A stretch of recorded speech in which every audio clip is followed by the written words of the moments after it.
Today's Oracle pull is from the Beyond Lemuria Oracle by Izzy Ivy. Number 28, Gracious Receptivity.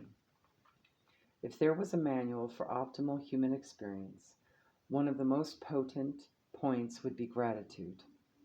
It is the backbone of all spiritual practice.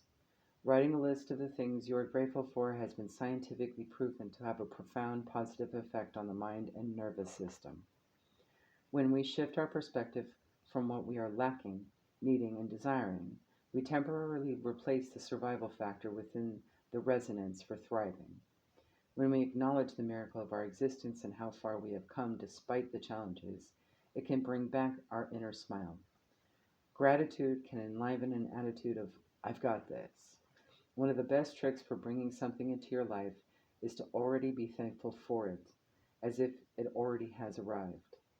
This sets up the frequency of fullness and plenty, rather than emptiness and need.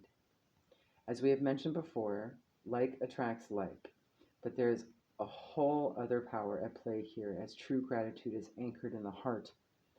Being moved by the sheer awe of appreciation and thankfulness is hugely pivotal to the way others and our environment responds to us.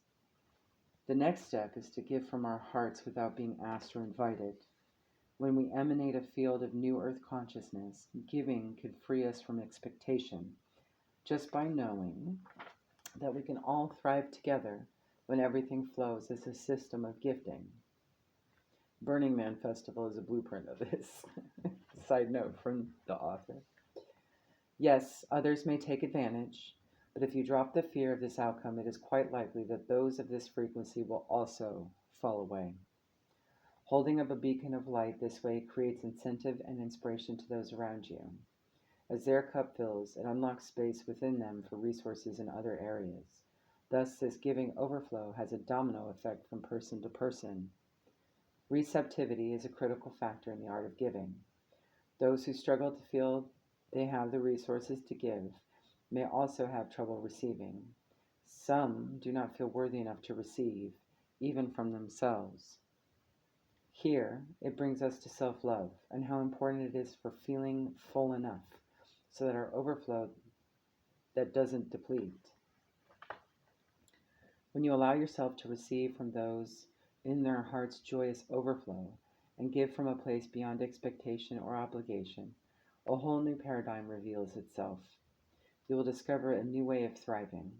Giving and receptivity is a two-way flow. Each allows space for the other.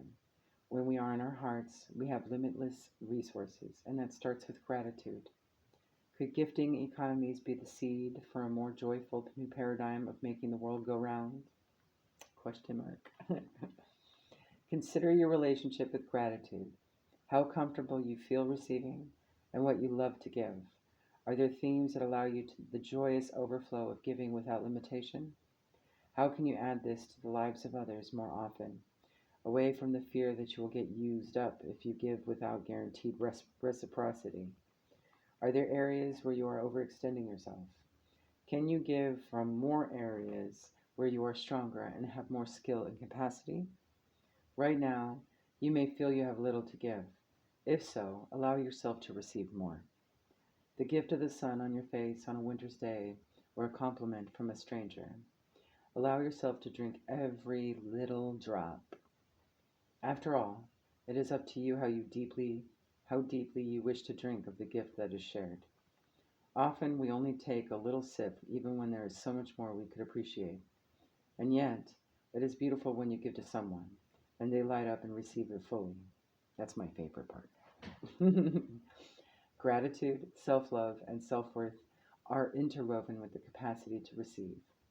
Together they nourish your soul. Step into your heart space by listening all you are grateful for.